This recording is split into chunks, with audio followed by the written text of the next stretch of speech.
하나님의 말씀은 시편 42편 1절에서 11절 말씀입니다. 제가 봉독해 드리겠습니다. 하나님이여, 사슴이 시냇물을 찾기에 갈급함같이 내 영혼이 주를 찾기에 갈급하나이다. 내 영혼이 하나님 곧 살아계시는 하나님을 갈망하나니 내가 어느 때에 나아가서 하나님의 얼굴을 배울까? 사람들이 종일 내게 하는 말이 내 하나님이 어디 있느뇨 하오니 내 눈물이 취하로 내 음식이 되었도다. 내가 전에 성의를 지키는 무리와 동행하여 기쁨과 감사의 소리를 내며 그들을 하나님의 집으로 인도하였더니 이제 이 일을 기억하고 내 마음이 상하는도다. 내 영혼아, 내가 어찌하여 낙심하며 어찌하여 내 속에서 불안해하는가? 너는 하나님께 소망을 두라. 그가 나타나 도우심으로 말미암아 내가 여전히 찬송하리로다. 내 하나님이여, 내 영혼이 내 속에서 낙심이 되므로 내가 유당 땅과 헤르몬과 미살산에서 주를 기억하나이다. 주의 폭포 소리에 깊은 바다가 서로 부르며 주의 모든 파도와 물결이 나를 휩쓸었나이다. 낮에는 여호와께서 그의 인자하심을 베푸시고 밤에는 그의 찬송이 내게 있어 생명의 하나님께 기도하리로다. 내 반석이신 하나님께 말하기를 어찌하여 나를 잊으셨나이까? 내가 어찌하여 원수의 압제로 말미암아 슬프게 다니니까 하리로다. 내 뼈를 찌르는 칼같이 내 대적이 나를 비방하여 늘 내게 말하기를 내 하나님이 어디 있느냐 하도다. 내 영혼아, 내가 어찌하여 낙심하며 어찌하여 내 속에서 불안해하는가? 너는 하나님께 소망을 두라. 나는 그가 나타나 도우심으로 말미암아 내 하나님을 여전히 찬송하리로다. 아멘.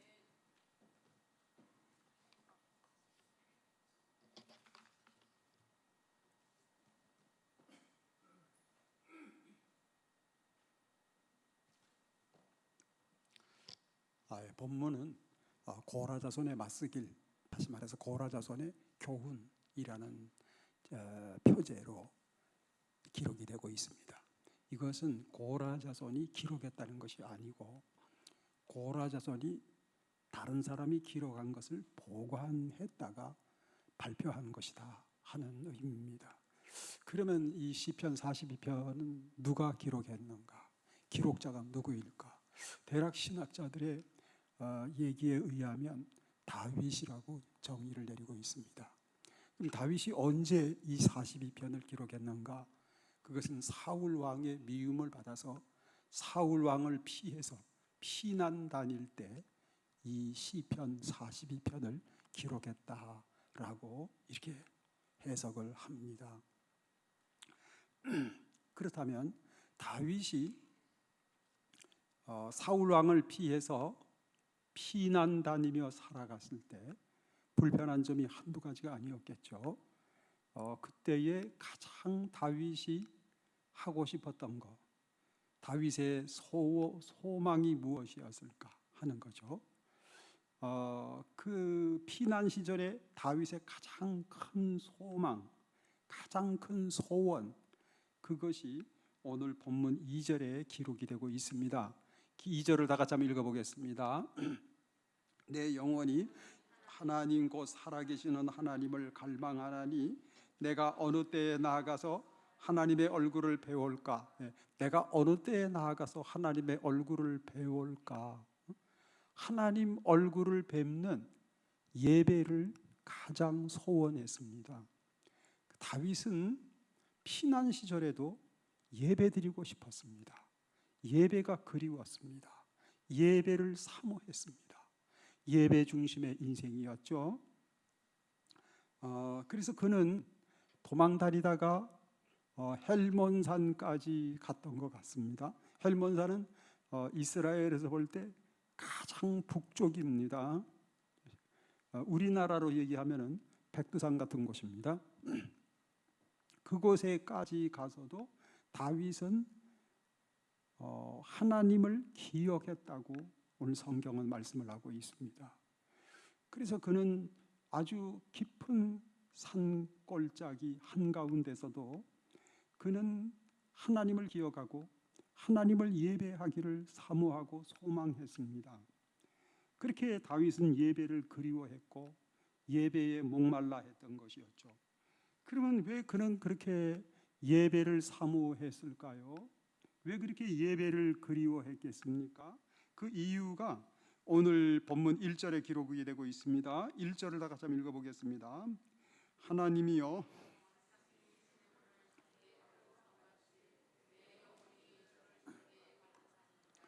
하나님이여 사슴이 시냇물을 찾기에 갈급한 같이 내 영혼이 주를 찾기에 갈급합니다. 이 사슴이 목마를 때 물이 절대적으로 필요합니다. 물이 없으면 사슴은 죽는 겁니다. 그래서 이 물은 사슴에게 있어서 목숨같이 소중한 것이죠. 이렇게 목숨같이 소중한 그것을 다윗은 예배라고 본 것이죠. 그래서 사슴이 시냇물을 찾기에 갈급한 같이 내 영혼이 주를 찾기에 갈급합니다. 주님을 찾는 예배, 주님을 찾고 주님을 만나는 그 예배, 그 예배를 갈망하는 그러한 마음을 다윗은 가졌던 것이었습니다.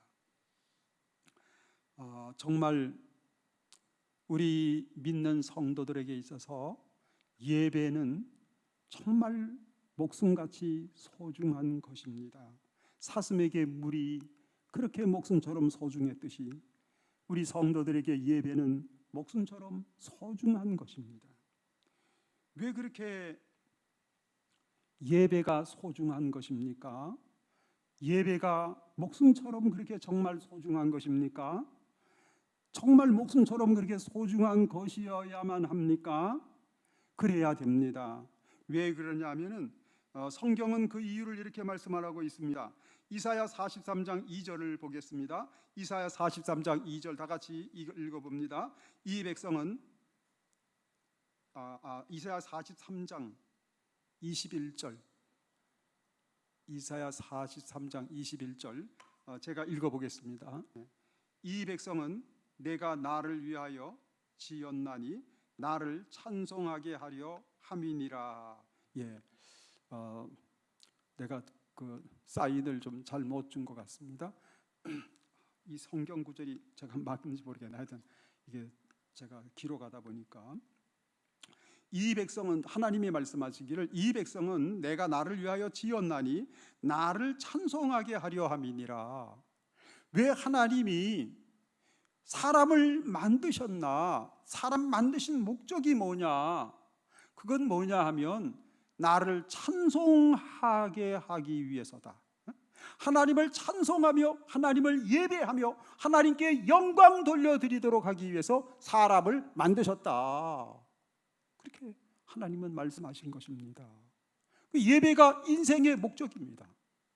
하나님을 찾고 하나님을 만나고 하나님을 찬양하고 하나님을 경배드리고 하나님을 사랑하고 하나님께 예배하며 하나님께 영광 돌려드림이 인생의 목적입니다.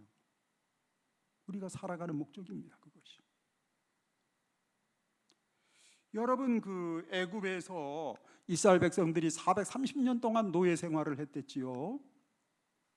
430년간 애굽에서 종살이 노예살이 하면서 지냈던 이스라엘 백성들에게 가장 큰 소망이 있었다면 뭘까요? 우리의 소원은 독립, 해방, 그것 아니겠습니까? 우리는 언제나 해방이 돼가지고 우리 나라를 이루어서 우리 이스라엘이라고 하는 나라 안에서 우리 마음껏 자유인으로 살아볼 수 있을까? 그것이 소원 중에 소원이죠. 하나님께서 이스라엘 백성들의 그 소원을 이루어 주기로 작정하셨습니다. 이스라엘 사람들에게 내가 해방을 주리라, 자유를 주리라.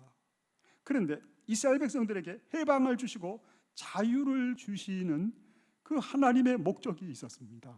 너희들이 애굽에서 해방이 돼가지고 이스라엘이라고 하는 땅과 주권을 가지고서 자유인으로 잘 먹고 잘 살아라.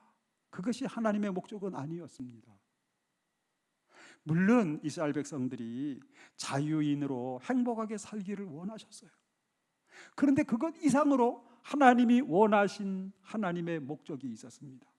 이스라엘 백성들에게 해방을 주시는 하나님의 목적, 이스라엘 백성들에게 자유를 주시는 하나님의 목적, 하나님의 이유, 그것을 모세는 바로 왕을 찾아가서 이렇게 얘기했습니다. 그것이 출애굽기 5장 3절에 기록을 하고 있습니다. 출애굽기 5장 3절에 보면 우리 다 같이 읽어보겠습니다. 그들이 이르되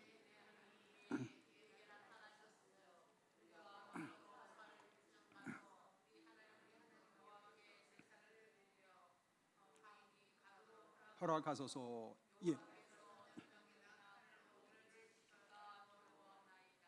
예, 감사합니다. 여기 보면 그들이라고 하는 그들은 모세와 아론을 의미합니다. 이 모세와 아론이 바로 왕을 찾아갔습니다. 찾아가서 폐하 이스라엘 백성들을 당장 해방시켜서 자유를 줘서 내보내시옵소서. 왜 그러냐? 웬 뚱딴지 같은 소리냐?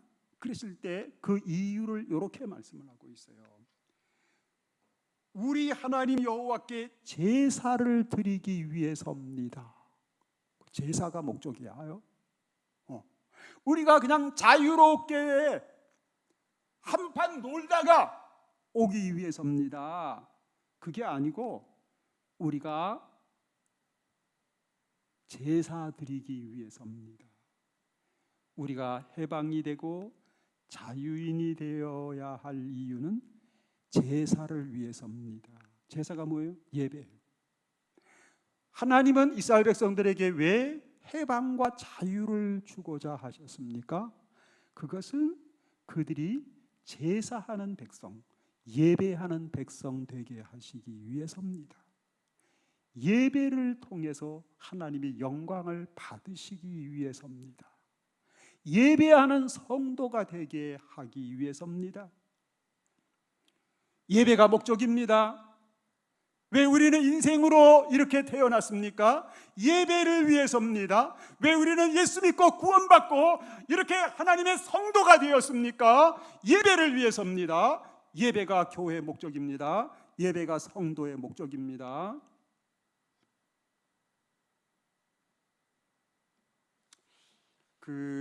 제가 보니까 세계에서 가장 비싼 차가 얼마나 나갈까 했더니 인터넷 보니까 15억짜리 자동차도 있고 또 더 비싼 거는 150억짜리 자동차도 있다고 그러더라고요. 150억. 근데 150억짜리 자동차를 만약에 누가 구입했다 했을 때 그 150억짜리 자동차를 자동차 목적에 맞도록 자동차를 사용했을 때 자동차의 값이 나가는 겁니다. 가치가 있습니다. 그런데 이 자동차의 목적에 맞지 않게 이 자동차를 화장실로 사용한다면 그러면은 이 자동차는 고물입니다. 갖다 버려야 됩니다. 못 씁니다. 목적을 잃어버리면 가치를 잃어버립니다. 목적을 성취할 때 가치가 있습니다. 여러분, 우리 인생의 가치가 어디에 있습니까?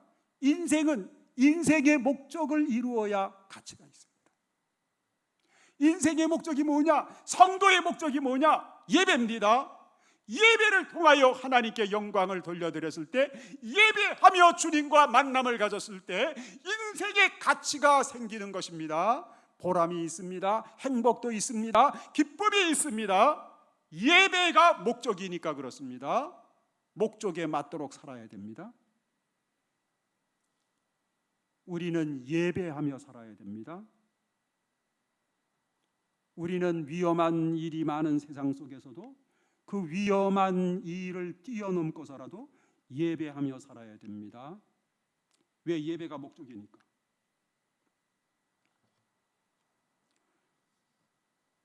여러분, 성경에 엘리라고 하는 제사장이 있죠. 이 엘리 제사장은 당대 최고의 지도자고 인물입니다. 당대 최고의 정치 지도자요, 최고의 종교 지도자이기도 했습니다. 지금으로 얘기하면 대통령입니다. 왕입니다. 이 사람이. 이렇게 훌륭한 가문의 수장이었던 엘리의 가문이 왕창 망했습니다. 정말 폐가 망신났습니다. 그 후손들이 젊어서 다 죽어가지고 그 집안에 노인이 없어져 버렸어요. 다 일찍 죽었어요. 노인이 없어, 어른이 없어. 뿐만 아니라 그 후손들이 모두가 다 거지가 돼버리고 말았어요. 거지. 그래서 구걸해서 먹고 사는 그러한 인생을 살게 되었습니다. 어떻게 지금으로 얘기하면 대통령 집안이 어떻게 그렇게 폭삭 망할 수가 있었을까? 그 이유를 하나님은 이렇게 말씀하셨습니다. 그들이 엘리 제사장과 그 아들들이 하나님을 멸시했기 때문이다 그랬습니다. 왜 하나님을 멸시했느냐? 그들이 하나님을 멸시하는 바람에 하나님이 그들을 멸시하셨다 그랬어요. 여러분, 하나님이 멸시하시면 그 인생은 망할 수밖에 없습니다. 하나님이 멸시하시면 그 나라도 온전할 수가 없습니다. 하나님이 멸시하시는 인생, 하나님이 경멸하게 여기시는 인생, 그런 인생을 살았다는 것이었습니다. 그것이 사무엘상서 2장 30절에 기록을 하고 있죠. 사무엘상서 2장 30절 우리 다 같이 한번 읽어보겠습니다. 이스라엘의 하나님 나 여호와가 말하노라. 내가 전에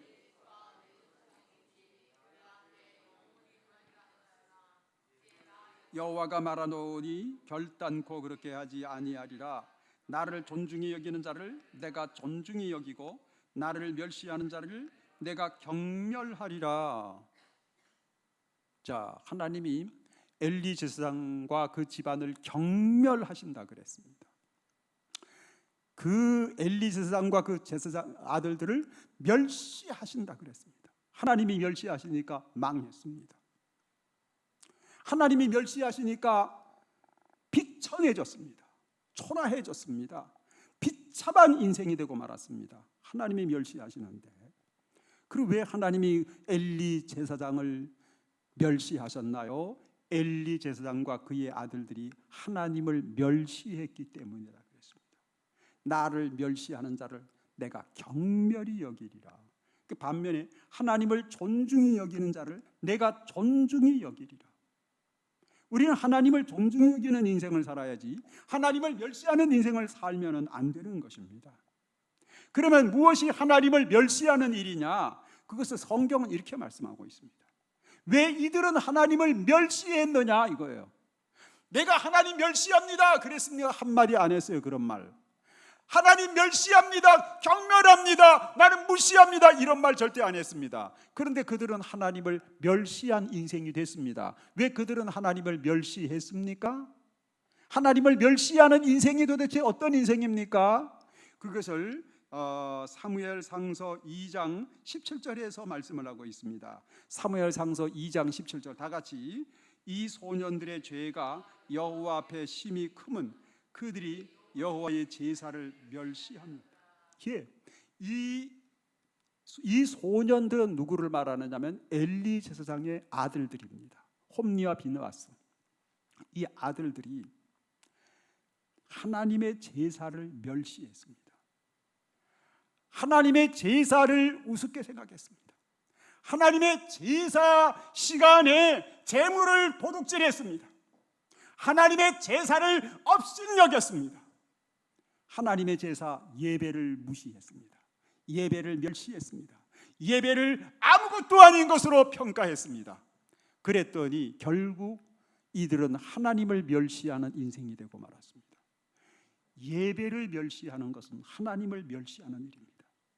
반면에 예배를 귀중하게 생명처럼 생각하는 사람은 하나님을 귀중하게 생각하는 사람입니다. 왜?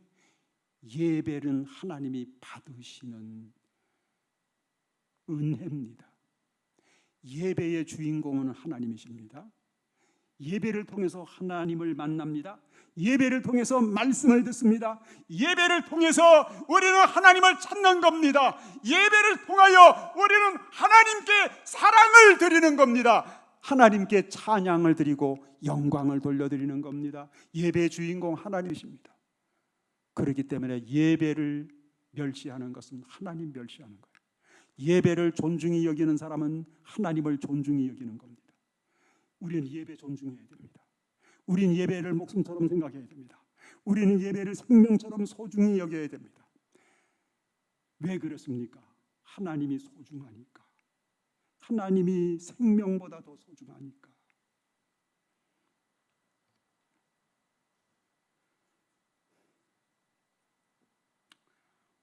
여러분, 코로나가 무섭다고 사람들이 바깥 출입을 잘 안 하려고 그러죠.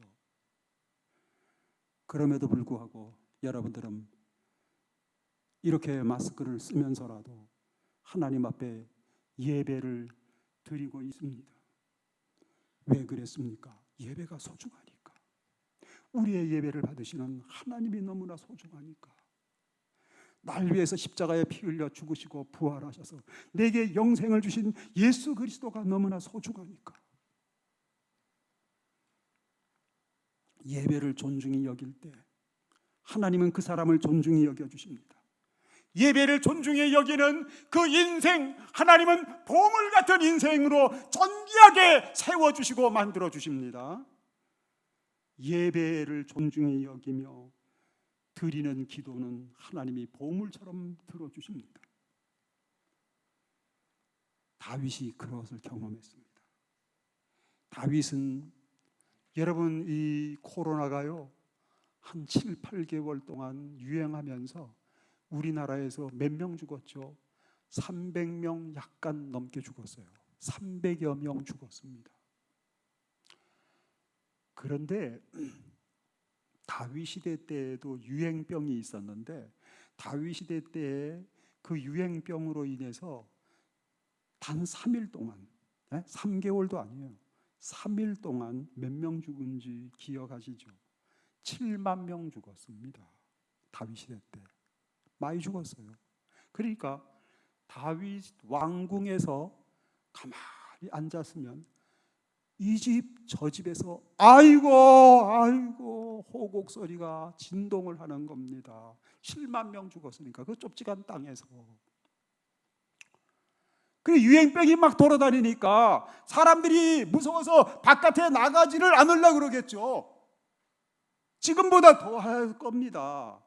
나갔다 오면은 전염이 돼가지고 시름시름 앓다가 죽으니까 나갈 수가 없는 거예요. 그 왕은 더더욱이나 그렇겠지. 그 왕은 말이죠, 밖에 못 나가는 거예요. 왕도 걸릴 수가 있으니까. 그러니까 웬만하면은 신하를 통해서 다 말로 다 하는 거예요. 야, 나 어디 갔다 와라. 너 저기 갔다 와라. 심부름 시켜서 일하라는 거죠. 그런데 희한한 일이 생겼어요.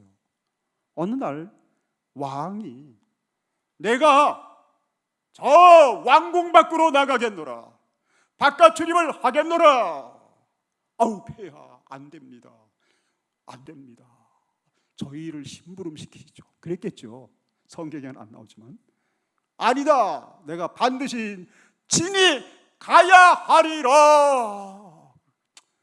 근데 왜 그렇게 유행병 걸려 죽을 수 있는 위험을 무릅쓰고 기어이 왕이 친히 몸소 나가려고 했던 그 이유가 뭡니까? 그 목적이 뭡니까? 예배였습니다. 예배였습니다. 예배를 드리고 싶어서. 그는 그렇게 위험을 무릅쓰고서라도 예배를 소중하게 여겼고 예배를 드렸습니다. 그때 하나님께서 예배를 귀하게 여기면서 하나님을 존중히 여기는 다윗을 보시고 하나님께서 어떻게 하셨는지 아세요? 다윗의 기도를 존중히 여기셔서 다윗의 기도를 귀담아 들어주셔서 응답해 주셨습니다.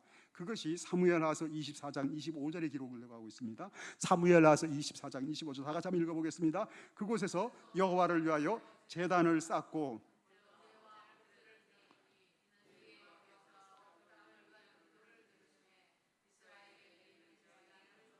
자, 그곳에서 다윗이 여호와를 위하여 제단을 쌓고 뭘 드렸다? 번제와 화목제를 드렸다. 번제와 화목제, 예배를 드렸다. 이거 예배. 예? 이게 평안할 때가 아닙니다. 유행병이 막 창궐해가지고 7만 명 3일 동안에 죽은 이 상황입니다. 위험천만한 상황입니다. 바깥 출입이 위험천만한 상황입니다. 그 상황임에도 불구하고 위험 무르쓰고 왕이 친히 바깥 출입을 했습니다. 왜? 예배 드리려고. 예배 드리려고. 예배를 소중히 여겼습니다. 예배를 소중히 여겼을 때 하나님은 다윗이 진정으로 하나님을 존중한다는 사실을 인정해 주셨습니다.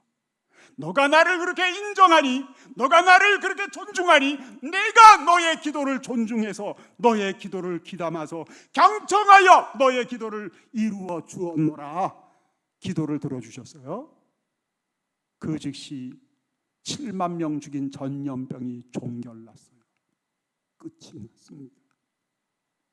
여러분, 우리가 어떤 문제가 있어도 예배를 잃어버리면 안 됩니다.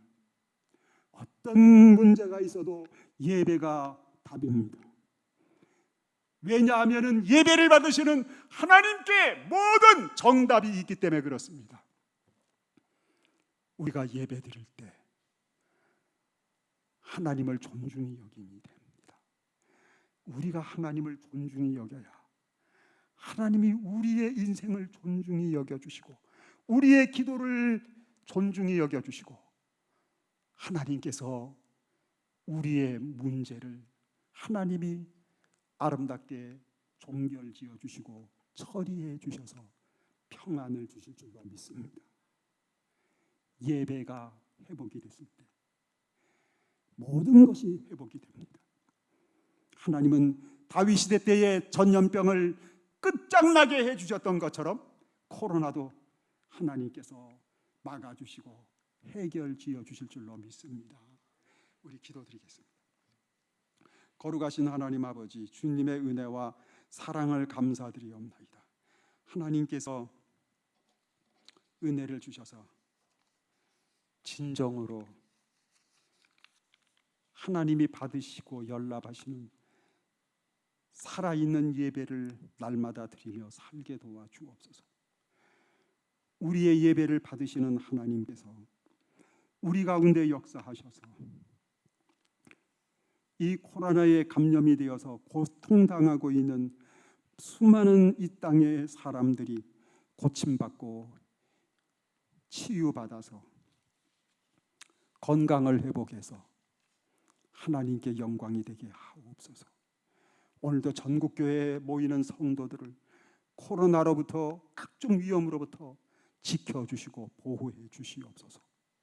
우리 하나님께서 오늘도 하나님 앞에 열애 하나 구분하여 정성껏 11조를 드린 성도들 하나님이 기억하시고 축복해 주시옵소서.